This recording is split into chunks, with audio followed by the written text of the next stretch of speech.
Hello दोस्तों, मैं हरीश मिश्रा स्वागत करता हूं आपका अपने YouTube channel fine art education point में।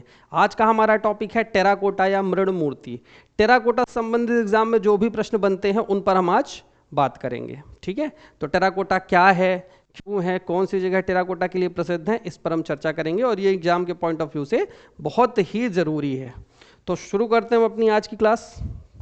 जो हमारा आज का टॉपिक है वो है टेराकोटा या मृण मूर्ति। मृण मूर्ति अब वैसे तो एक ही चीज़ है, लेकिन जब हम बारीकी से इसका अध्ययन करते हैं तो दोनों शब्द अलग अलग हो जाते हैं। बचपन में हमने मिट्टी के खिलौने बनाए हैं। बरसात समय मिट्टी निकाल करके उससे घर बनाते थे, उससे गाड़ियाँ बनाते थे, उससे पहिए बनाते थे। तो वो क्या है, मिट्टी का बनाते थे, तो मृण मूर्ति थी। यानी मिट्टी से जो काम हम करते थे, किससे, कच्ची मिट्टी से, कच्ची मिट्टी से बनाई गई कलाकृति। अब वो कलाकृति कई रूप में हो सकती है। जैसे मृद भांड हो सकता है। मृद भांड मतलब मिट्टी का बर्तन। मृण मूर्ति हो सकती है, यानी मिट्टी की मूर्ति। या हम कहें जो ईंट भी होता है, ईंट भी पहले मिट्टी की, कच्ची मिट्टी का बनाया जाता है, फिर उसके बाद हम उसको पकाते हैं। तो इन चीज़ों को मिट्टी से बनाने के बाद जब इसे अग्नि में पकाया जाता है, किसमें, अग्नि में पकाया जाता है, तो पकने के बाद चाहे वो बर्तन हो, चाहे वो खिलौना हो, या चाहे वो ईंट हो, या कुछ भी हो, जो मिट्टी में कलाकृति बन जाने के बाद जब उसको अग्नि में पका दिया जाता है तो वो कहलाती है टेराकोटा। तो इसका जो शाब्दिक अर्थ निकल करके आता है वो आता है टेराकोटा अग्नि में पकाया गया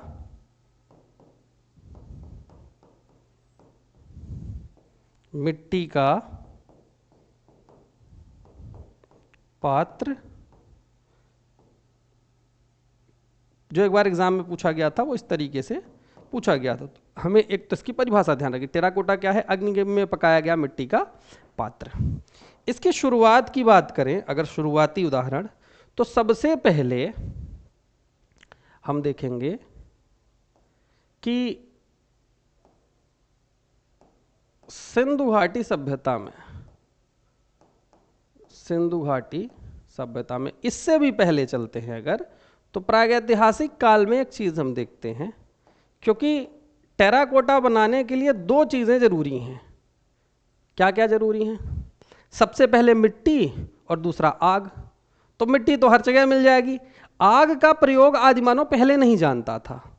आग के बारे में परिचित तो बहुत पहले से था कि ये आग है, लेकिन उससे भागते थे, जैसे हर जानवर आज भी भागते हैं आग को देख करके। लेकिन नवपाषाण काल जब आया तो नवपाषाण काल में आदिमानव ने मृद भांड बना करके उसे पकाने की कला सीख ली। जब उन्होंने आग का प्रयोग सीख लिया तो उन्हें यह पता चला कि आग से हम मांस को पका कर भी खा सकते हैं, और आग में अगर मिट्टी का कोई पात्र बना करके पका दें तो मजबूत हो जाता है। यह बात भी उन्हें पता चल गई थी। तो एक तो प्रश्न बनता है कि मिट्टी के बर्तन बनाने कब शुरू हुए, मिट्टी के बर्तन। तो एक तो यह प्रश्न रहेगा, और दूसरा आग। इन दोनों पर पहले बात कर लेते हैं। तो मिट्टी के जो बर्तन की बात आती है, मिट्टी के बर्तन हम देखेंगे विश्व स्तर पर, विश्व स्तर पर मध्य पाषाण काल में शुरू हो गया था। मध्य पाषाण काल में विश्व स्तर पर शुरू हो गया था। लेकिन भारत के स्तर पर जब हम देखते हैं तो भारत के स्तर पर ये नवपाषाण काल में शुरू हुआ। भारत में नवपाषाण, विश्व पहले यूज करना सीख गया था, भारत में हमने बाद में देखा। ठीक है, उसके बाद आग की बात जब करेंगे तो आग की खोज अगर आए तो खोज मतलब उसकी जानकारी तो पूरा पाषाण काल से ही थी, पूरा पाषाण काल से ही थी, लेकिन इसका जो प्रयोग है वो नवपाषाण काल में शुरू हुआ। तो जैसे आग का प्रयोग नवपाषाण काल में कैसे प्रयोग कहते हैं, जंगल में आग लग गई तो जंगली जानवर जो उन्होंने शिकार करके रखा था, तो जब उसे छोड़ करके वो भागे तो उस आग के साथ साथ वो मांस भी पक गई। फिर आग बुझने के बाद जब आज मानव वहाँ पहुँचा और उस जले हुए मांस को उसने खाया तो उसको स्वादिष्ट लगा कि नहीं, अगर पका करके खाएं तो और अच्छा लगेगा। तो इस प्रकार उसे ये पता चला कि मांस को पकाकर खाया जा सकता है। और मध्य पाषाण काल में आदि मानव मिट्टी के कच्चे बर्तन बनाने लगा था, क्योंकि भारत में आग का प्रयोग तो नवपाषाण काल में सीखा गया, लेकिन मध्य पाषाण काल में मिट्टी का पात्र बना लिया करता था कोई भी चीज रखने के लिए।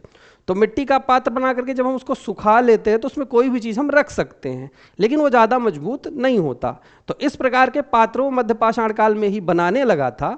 लेकिन जब नवपाषाण काल में वही जब आग लगी तो मिट्टी के बर्तन भी वहाँ रखे हुए थे। जब मिट्टी के बर्तन भी उस आग में जल गए और उसके बाद जब उन्होंने आकर के देखा तो उन्होंने पाया कि जो मृद भांड उन्होंने बनाए थे उससे ज़्यादा अच्छा वो हो गया आग में जलने के बाद। तो उन्हें ये पता चला कि मिट्टी के बर्तन को बना करके हम आग में पकाएंगे तो और अच्छा हो जाएगा, और मांस भी अगर आग में पकाई जाएगी तो और अच्छी हो जाएगी। इस प्रकार उन्होंने आग का प्रयोग सीख लिया था। और कहा जाता है कि आग का प्रयोग आदिमानव ने जब शुरू किया तो यह पहला रासायनिक आविष्कार था, रासायनिक क्रिया करके कोई चीज तैयार करना। ठीक, इसके बाद दूसरा पॉइंट आता है प्रागैतिहासिक काल में, तो इतना ही हम देखेंगे। फिर आ जाते हैं हम सिंधु घाटी सभ्यता में। सिंधु घाटी सभ्यता में हमें मृद भांड और मृड मूर्ति, मृद भांड यानी भांड मतलब बर्तन, मृद मतलब मिट्टी, तो मृद भांड, मृद मतलब मिट्टी, भांड मतलब बर्तन, मिट्टी के बर्तन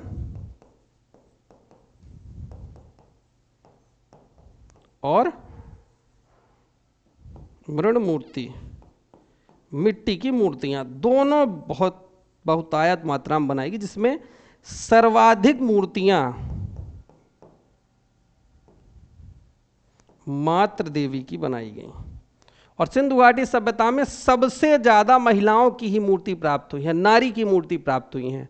ऐसा माना जाता था कि वहां पर नारी प्रधान, हम कह सकते हैं, नारियों को महत्वपूर्ण स्थान दिया जाता था, इसलिए नारियों को मातृ देवी माना जाता था। तो सर्वाधिक मातृ देवी की मूर्तियां मिलती हैं जो कि मृड मूर्ति में बनी हैं।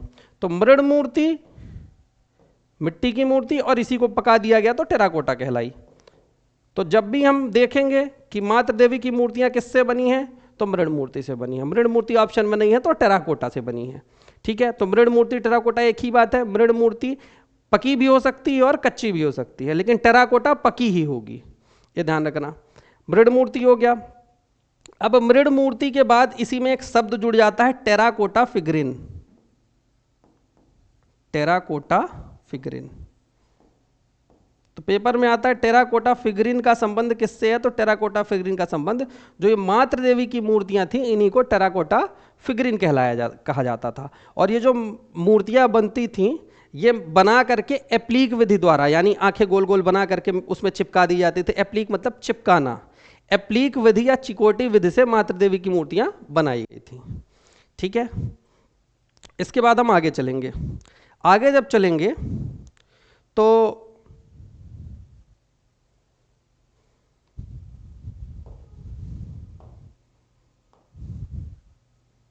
देखेंगे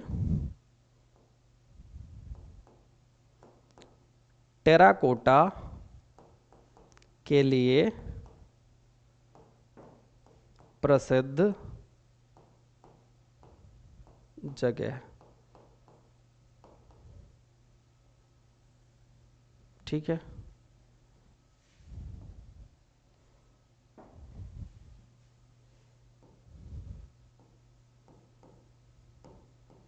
राजस्थान,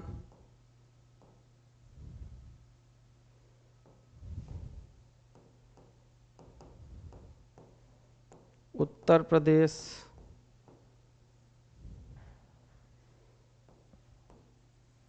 चीन,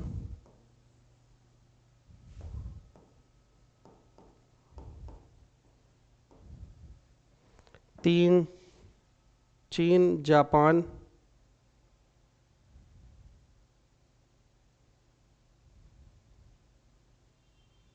और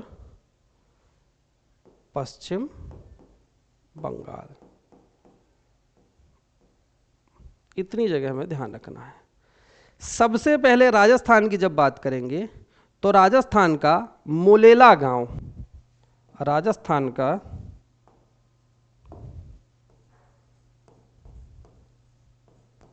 मोलेला गांव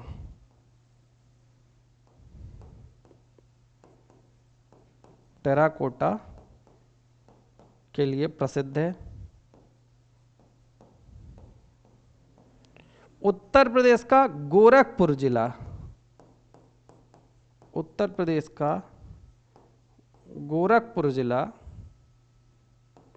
टेराकोटा के लिए प्रसिद्ध है। उत्तर प्रदेश का गोरखपुर जिला टेराकोटा के लिए प्रसिद्ध है। चीन, टेराकोटा आर्मी का संबंध किससे है? तो चीन से। जापान की हनीवा टेराकोटा, हनीवा टेराकोटा कहाँ की है? जापान की। और पश्चिम बंगाल का विष्णुपुर, देखेंगे कि पश्चिम बंगाल का विष्णुपुर टेराकोटा मंदिरों के लिए जाना जाता है। टेराकोटा मंदिरों के लिए जाना जाता है। अब टेराकोटा मंदिरों के लिए मतलब ये नहीं कि मिट्टी का मंदिर बना करके पूरा का पूरा मंदिर पकाया जाता था, ऐसा नहीं है, ठीक है। तो टेराकोटा मंदिर मतलब हमने बताया कि जो ईंट होती है वो टेराकोटा ही है। तो ईंटों से बनाए गए जो मंदिर है, क्योंकि प्राचीन काल में जो हमारे भारत में मंदिर बनते थे वो पत्थरों से बनते थे, इंटरलॉकिंग पद्धति से बनते थे। तो वहाँ पर हम देखेंगे कि जो भी मंदिर है वो पत्थर से बने, कहीं इंटरलॉकिंग से तो कहीं गारा लगा करके जोड़ा जाता था, लेकिन पत्थर को जोड़ा जाता था, ईंट को नहीं। ईंटों का बना मंदिर जैसे भितरगांव कानपुर का ईंट मंदिर बहुत फेमस है। तो वो जो ईंटों के मंदिर बनाए गए उस जमाने में उन्हें टेराकोटा मंदिर कहा जाता है। तो ये विष्णुपुर जो है, ये टेराकोटा मंदिर जो बनाए गए हैं ये माला शासकों द्वारा बनाए गए थे, ठीक है।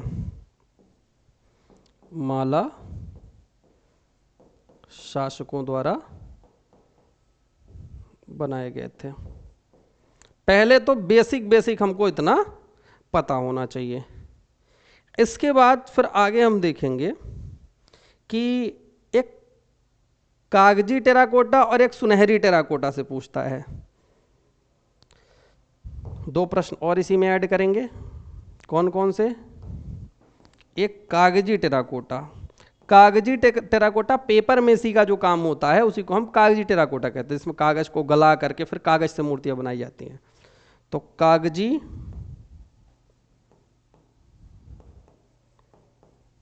टेराकोटा और एक है सुनहरी टेराकोटा।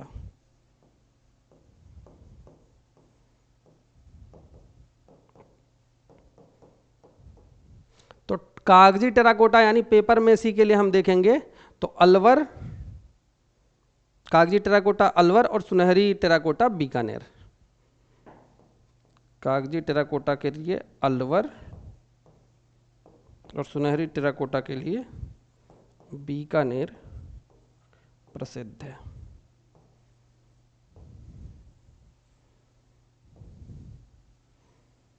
मंदिरों की जब बात आ गई है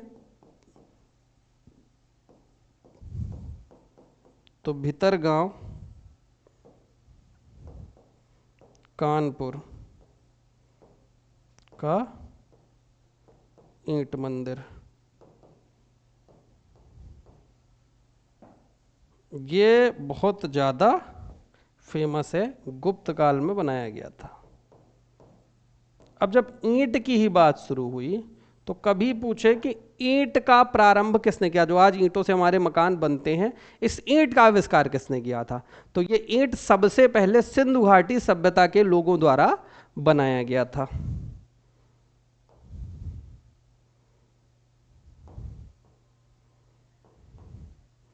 ईंट का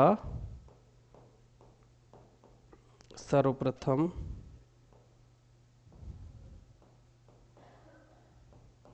आविष्कार या प्रयोग किसके द्वारा? सिंधु सभ्यता